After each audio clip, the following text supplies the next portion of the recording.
Hi everybody, this is Hero from the Birds back with another Shadowlands video, and in this video we are taking a look at Night Fae Arcane Mage for 9.2, and I'm thinking specifically of Mythic Plus, probably Fortified Weeks.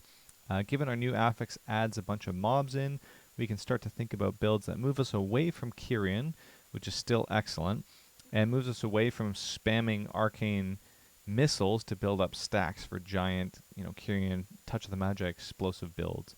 Here what we're looking at is something very, very different. You can see I've laid out a couple of details around the video as you watch me just here on the PTR practicing this. Specifically, what we're doing is taking advantage of Arcane Bombardment, and actually in the video that I'm playing, I don't even get the mobs into execute range. This is just me practicing rotational stuff on the dummies. I'll hopefully get some more footage for you in an actual encounter and in a Mythic Plus where you can see it functioning. But here's what we're looking at. We're trying to take advantage of a couple things. One is the extension of the duration of Touch the Magi that's offered by our 4-piece. The other is the ability for our Night Fae shifting power to cool down main abilities, including Touch the Magi and Arcane Orb, in order to compress into one window a lot of burst. So you can see here I have the order of our approach. We're going to open with a Touch of the Magi. If you have Arcane Power, you use that right within that opener. And then we're going to do the following. We're going to Barrage, because it gives us 4 charges. We're going to Arcane Orb to get 4 more. Shifting Power to cool down our Arcane Orb. Then we go Barrage, Arcane Orb, Barrage, right in a row. And you can see it here. And it makes for a really gigantic explosion of Touch of the Magi. But what's interesting here is we're trying to make it so that this can be up a lot. So we have shifting power also cooling down Touch of the Magi. It takes about 18 seconds off with the conduit, going from a 45-second cooldown to something like 25. You have to channel shifting power, and it has a natural cooldown. But you have something like 25, 26 seconds before you can cast Touch the Magi again, so you can just cycle it in a couple of big pulls. You do a giant pull at the beginning of Halls, you go to the left and grab Halkias, then you can fire this first Touch of the Magi off, blowing things up, and by the time things get toward execute, you have access to another whole round of this with Touch of the Magi, Barrage, Arcane Orb, Barrage, and then you can fill with, obviously, Arcane Explosion.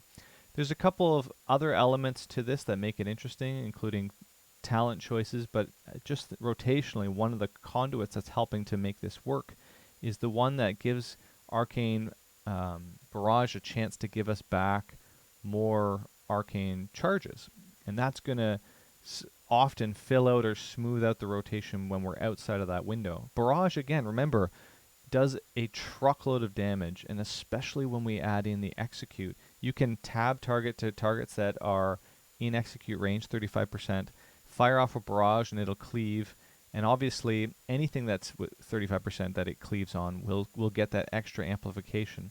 But just that alone, guys, is an insane amount of damage. Outside of Touch of the Magi windows, outside of Arcane Power windows, barraging executes is incredible because in AoE, your Arcane Barrage, due to resonance, is getting a significant buff on the number of targets hit. You add that together with the fact that you're getting 130% on the execute on some of these targets. It's pretty solid. So here are the choices we're making in terms of talents that make this sort of bizarre. We obviously are never really casting Arcane Missiles for the majority of a Mythic Plus dungeon, so we're going to grab Arcane Familiars since we don't really need the value of a free Arcane Blast or Arcane Missiles. Arcane Familiar gives us a little bit more mana to work with, which helps with our final talent, Enlightened. And like, Enlightened, no one's ever taken Enlightened. Don't ever take that. Everyone's immediately starting to write in the comments, please don't take Enlightened. It's horrible. But actually, it's pretty solid, guys. 8% more damage all the time is amazing. And one of the things that's cool is having access to more Touch of the Magi is going to give us more mana regeneration over the course of a dungeon, since you're casting it so much more often as Night Fae, meaning you'll almost always be above this 100, this 70 threshold. This is like old school Arcane Mage. Back in the day, you had to like really manage your mana and stay above this. It was built into the kit. And here we get access to a version of this that allows us. So in this, I think in this picture, you get me pressing our mana gems. That's another thing that we want to kind of watch for. I get below 70 here. I think I just pressed it right there. And we get mana gem to push us back up to 90%. This keeps us at 8% more damage for the whole time. Like, yeah, but you're giving up arcane power damage. Well, yeah, but it's not actually that much. If your arcane power is 38% versus 50, you've only lost 12% damage in your arcane window, but what you've gained is the 8% outside of it at all times. So that's excellent.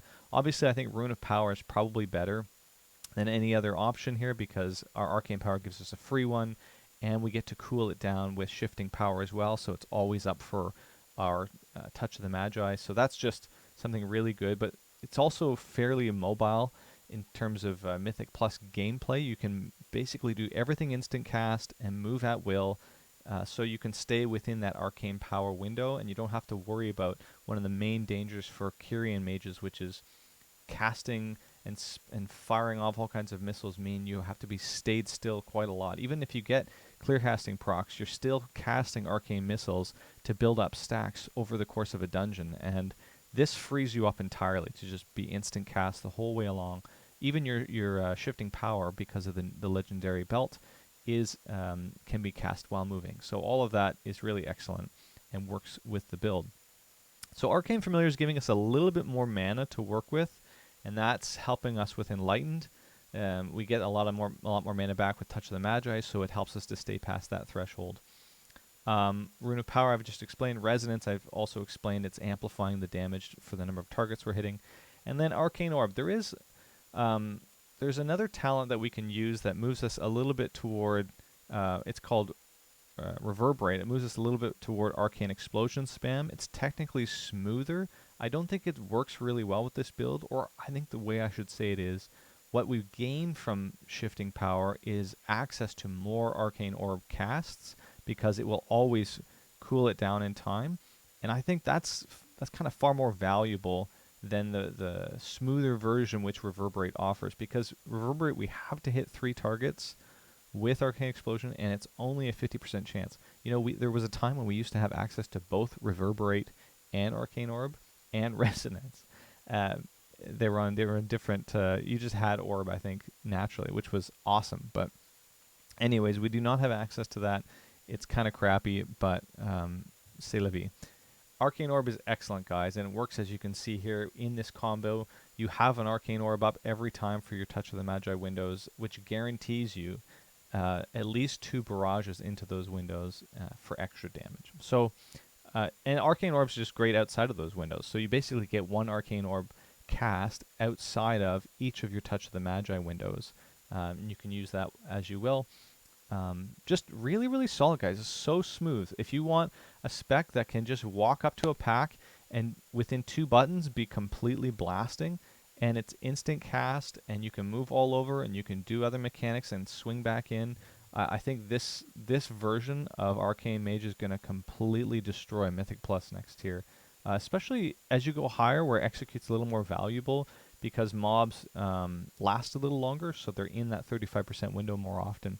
Essentially what you can guarantee is in a 20 key, you'll have usually two Magi's within the window. So you get 1 on pull, and maybe we're going to play with Kyrian ultimately for the crit. You get 1 on pull, and you get your big burst window, and then on the back end of it, you get the smaller burst window, but you have the Execute from Bombardment working for you that whole time. And to be honest, Bombardment's actually okay, even on boss fights. It has simmed fine for boss fights in general. And Mythic Plus, you can obviously tune yourself for different things. So if you're doing a tyrannical, maybe this isn't the style to do, but since we can move and change things all over the place, I expect this one will be excellent. So I just wanted to showcase it here for you guys with all the details, and then I'll try to get some more footage of it so that you can see it in action, testing it out. Thanks very much for watching, and we will catch you guys next time.